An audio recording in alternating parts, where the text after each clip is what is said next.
Shalom and welcome another exciting edition of the Torah Watchman Show.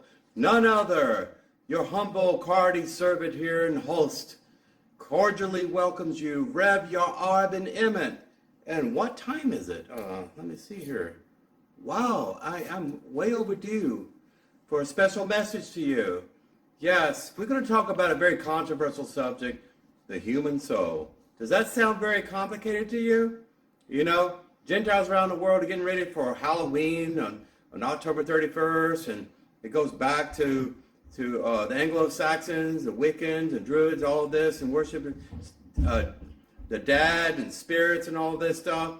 Listen, there's been gross molestation of the Holy Scriptures, the Torah, the Tanakh, the prophets, sacred writing, as far as what the original meaning of the soul is supposed to mean, and contextual references everything in any kind of linguistics, any kind of language. Let's get back to the basics. First of all, let's define terms. So again, the title of this Torah Watchman is, What is the Jewish Soul? Okay? The Hebrew view, and it's the only one this year's carrot is about, the Hebrew word for soul is simply Nephesh, and it literally means breath. Okay? Animals as well as human beings were created with this life breath, or we could say ruach, like wind, almost the same meaning, as a gift from God. You can read about this in the last parashah in Bereshit, in Genesis chapter 2, verse 7, Genesis chapter 7, verse 22, Genesis chapter 6, verse 17, and Ecclesiastes chapter 3, verse 19. The Hebrew Nephesh is also connected with the lifeblood, and incidentally, the lifeblood that was lost from Abel, who was slain by his brother Cain. Okay? We just read about this last parashah, Bereshit. Check out my video for more details of this. So blood, life force, all of this is something that constitutes the total meaning of the human existence and soul. Now, to be fair and to be accurate, I was debating some of these meanings and context of the word soul and everything else. I read and did find one little radar blip that it says that the original meaning of the word Nephesh, and that's Hebrew word for soul, it's also known as Neshimah, was meant the throat, okay? And we were talking about during Yom Kippur and Rosh Hashanah and other holidays in which we fast, for various reasons, when they says you will afflict your souls, well, that individual thought it meant you afflict your throat, which means you're not allowed to eat or drink. This is the rabbinate point of view on that passage. It says you are to fast essentially for 24 hours during Yom Kippur, even though the Torah does not use the word fasting at all in that section. So let's get back to the basics. This last parashah, Bereshit, is very clear, and I reread it over again. The operative word Neshimah was used for the breath of life that was given to Adam to animate the golden statue that God placed in the garden when he's beginning his creative works through days 1 through 6, and created the animals and everything else. He left the grand majesty, the greatest of all creations of the potter and the clay. To create the human being was his finest creation of all, compared to all the animals and phyla and species and everything else that was described in Bereshit in chapter 1. You have to understand, again, words and context. Elohim said, we will create men in our own image. That means the heavenly court, for those in debate, pluralism, or apparent pluralism in Hebrew. The Godhead, okay? Elohim and the spiritual court, we will create man in our own image.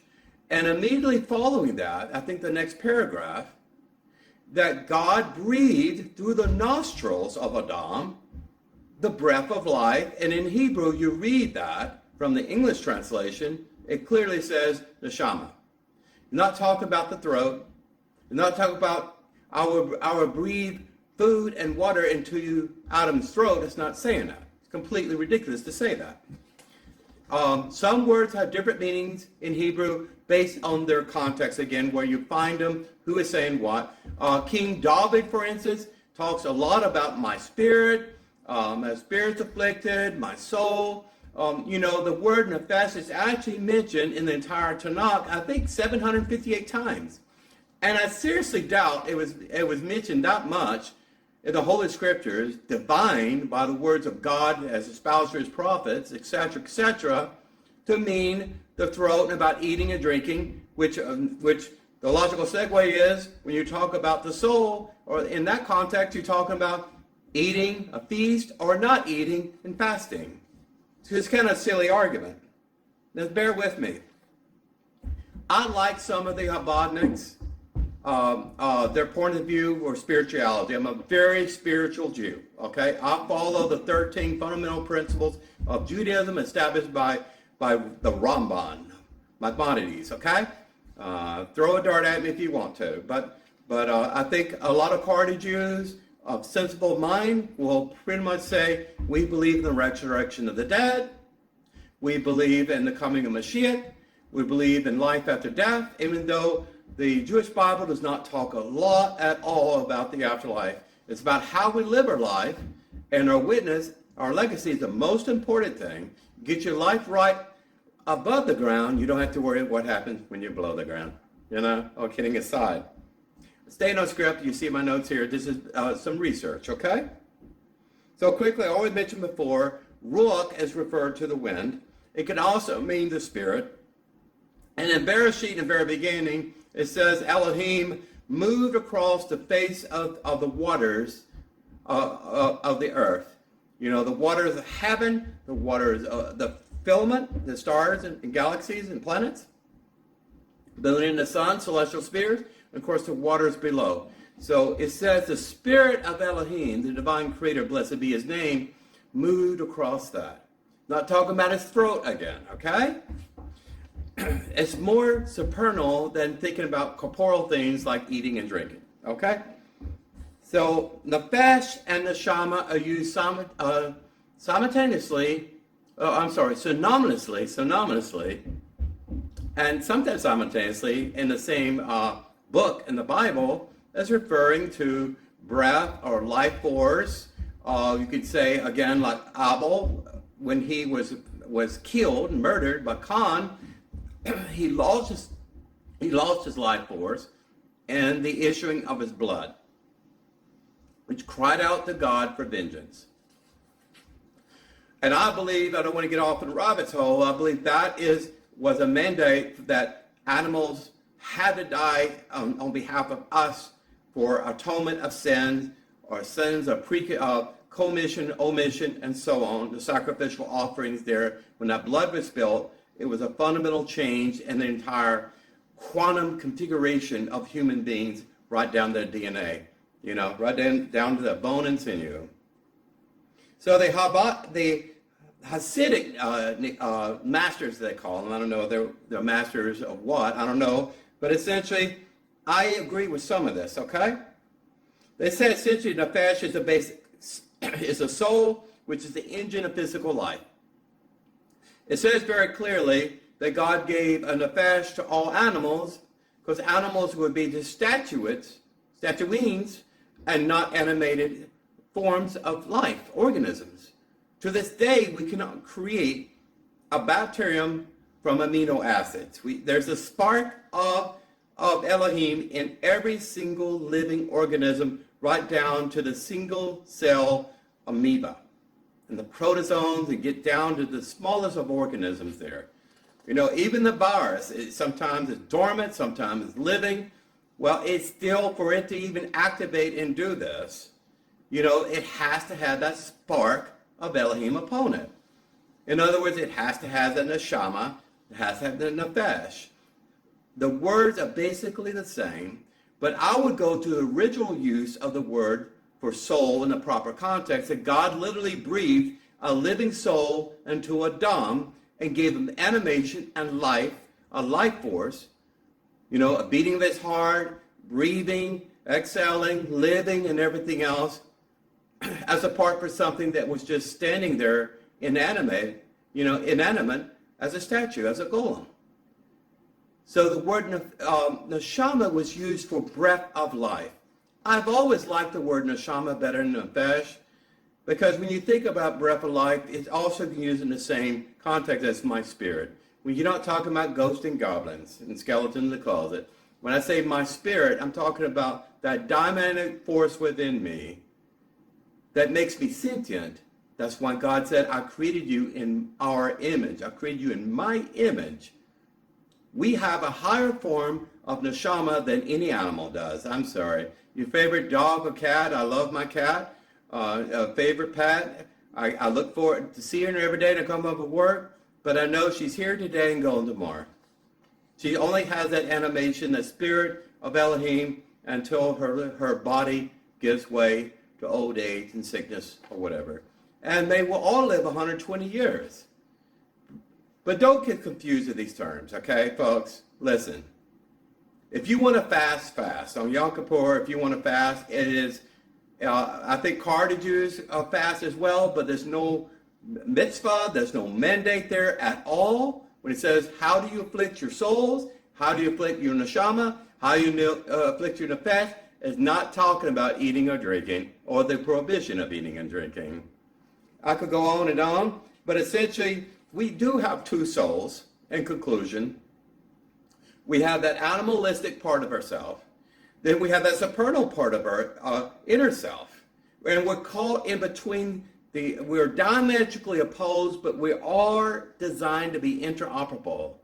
What we want to do is have a healthy balance, right, between the two extremes. Okay? Living in a spiritual realm implies great and mighty righteous faith, right? You cannot see angels. You cannot see Malachim. You cannot see Jehovah. You cannot see the holy kabod of Shamayim. You cannot see his Shekinah glory anymore. His face is hidden from us. Why? Because the result of our own sinful disobedience over a period of time. I love, you can say you can be so heavenly good that you know earthly good. If you are not feeding the poor, it takes this human vehicle to go to your bank, write a check for amount, and then go to a charitable organization like an NGO, whatever, for a soup kitchen for the homeless, or clothes, or use cell phones for battered women and things of that nature, orphanages. You have to use that vehicle of your body to do these physical things. Your neshama cannot do these things on this earth. Just like the angels of God had to temporarily obtain human vehicles to be able to interact and communicate, even partaking a meal with Abraham when they announced the birth of his son, Isaac, and eventually the destruction of Sodom and Gomorrah. That is in the Bible. It's in the book of Bereshit in Genesis. So I'm curious what your opinions are on this. Your opinions are very important to me. Please provide your feedback. I'm not here to preach to you. I'm here to report to you based on my analysis and research, and just from my background, full array of experience of living on this planet for 58 years. And I am an educated man. I do have a master's degree in science, and I have 3 other science degrees before that. Okay, I'm a very hard science man. Some Carter Jews call the Zohar witchcraft. Yeah, there's some demonology in there, and there's a witchcraft. I'll be willing to bet you even Rosh in the 11th century and the 10th century and something before that, they were so superstitious. I bet there's stories about incantations and things of that nature. That's just what happened in the Dark Ages. That's why they call it Dark Ages, before the Age of Enlightenment. So what is the Jewish soul? What is Nephesh and Neshama? What's the difference between Roach and Neshama? It's the operative contextual use of that word in Hebrew, not English, not French, not Spanish, in Hebrew, and how the author and how the word was used and utilized for a particular talking point or prophecy, etc., etc. I firmly believe in the resurrection of the dead. I believe we live in the last days and Mashiach may come quickly. I believe in these things. I cannot quantify my Nephesh soul as far as measuring it in in a laboratory, in a litmus test, Bunsen burner, whatever, empirical standard, I cannot measure it. Even though many people claim when they die they see something, I don't know. You cannot dig up a person in your cemetery and say, hey Joe, how's the afterlife? You just can't do that. But the fact I'm talking to you, the fact I'm speaking to you, the fact I am thinking around the total universe of things, of ideas, and innovative solutions, means I am evidently animate, sentient.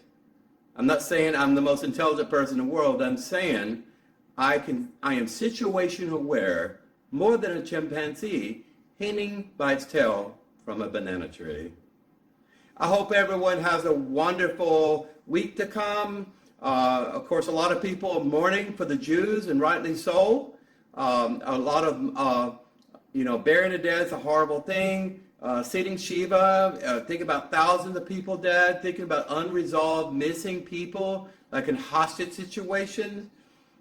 We're surrounded by thinking about the afterlife all the time, because in Israel you're dealing with life and death scenarios. In our respective countries, we're fairly protected, right? There may be Palestinians protesting near me in D.C., but it doesn't really impact me. I don't have to go to a bomb shelter. I don't see missiles firing across the sky over my head. Of course, America did have our 9/11 event, and it changed America forever.